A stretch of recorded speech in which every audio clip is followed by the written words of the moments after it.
సతీ సమేతంగా శ్రీవారికి పట్టు వస్త్రాలు సమర్పించనున్నారు. శుక్రవారం సాయంత్రం గన్నవరం విమానాశ్రయం నుంచి బయలుదేరి రేణుగుంట చేరుకుంటారు. అక్కడి నుంచి రోడ్డు మార్గంలో తిరుమలకు వెళ్తారు. శ్రీవారి బ్రహ్మోత్సవాల సందర్భంగా సతీ సమేతంగా పట్టు వస్త్రాలు సమర్పిస్తారు. రాత్రికి తిరుమలలోనే బస చేస్తారు.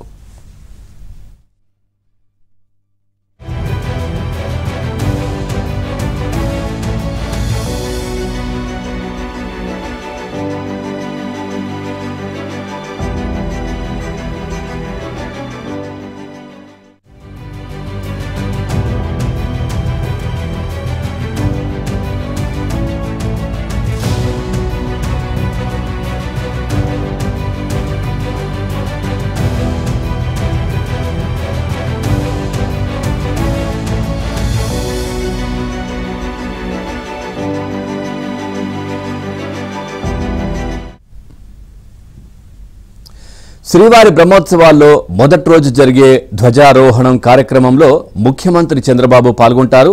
ప్రభుత్వం తరపున స్వామివారికి పట్టు వస్త్రాలు సమర్పిస్తారు.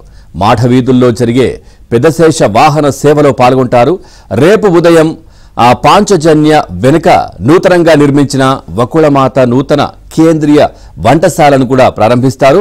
ఇక అనంతరం రేణిగుంట ఎయిర్పోర్టుకు చేరుకుని అక్కడి నుంచి బయలుదేరి హైదరాబాద్ చేరుకుంటారు.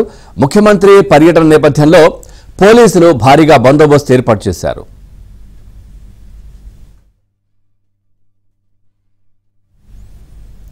రెడ్డిగా బ్రహ్మోత్సవాలకు సంబంధించి మరింత సమాచారాన్ని మా కరెస్పాండెంట్ జితేందర్ అందిస్తారు. జితేందర్, ఈరోజు ముఖ్యమంత్రి చంద్రబాబు నాయుడు సతీ సమేతంగా స్వామివారికి పట్టు వస్త్రాలు సమర్పించబోతున్నారు.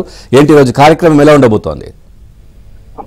పవన్, నేడు శ్రీవారి బ్రహ్మోత్సవాలు లాంఛనంగా ప్రారంభం కానున్నాయి. ఈ సాయంత్రం శ్రీవారి ఆలయంలో 5:45 నుంచి 6 గంటల మధ్య మీనా లగ్నంలో ధ్వజారోహణ కార్యక్రమంతో బ్రహ్మోత్సవాలు లాంఛనంగా ప్రారంభమవుతాయి.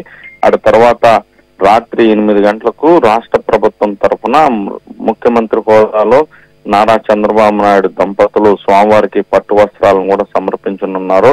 ఈ సాయంత్రం తిరుమలకు చేరుకోనున్నటువంటి చంద్రబాబు కాసేపు విశ్రాంతి తీసుకున్న అనంతరం 8 గంటల సమయంలో నేరుగా బేడి ఆంజనేయ స్వామి ఆలయంకు చేరుకొని అక్కడి నుంచి ఊరేగింపుగా పట్టు వస్త్రాలతో ఆలయం చేరుకొని స్వామివారి సన్నిధిలో అర్చకులకి పట్టు వస్త్రాలను కూడా అందజేయనున్నారు. ఆ తర్వాత స్వామివారిని దర్శించుకోనున్న చంద్రబాబు ఆ రంగనాయకుల మండపం చేరుకొని టీటీడీ ముద్రించినటువంటి 2025 డైరీ క్యాలెండర్ను కూడా ఆవిష్కరించనున్నారు.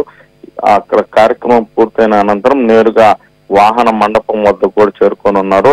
ఈ రాత్రి 9 గంటలకు పెద్ద శేష వాహనం కూడా ప్రారంభమవుతుంది. ఆ వాహన సేవలో కూడా చంద్రబాబు దంపతులు పాల్గొంటారు. వాహన సేవ ప్రారంభం అయిన అనంతరం అక్కడి నుంచి నేరుగా పద్మావతి అతిథి గృహం చేరుకొని రాత్రికి తిరుమలలోనే బస్ చేయనున్నటువంటి చంద్రబాబు రేపు ఉదయం టీటీడీ 14 కోట్లతో నూతనంగా నిర్మించినటువంటి వకుళమాత అన్నదాన సత్రాన్ని కూడా రేపు ఉదయం చంద్రబాబు ప్రారంభించనున్నారు.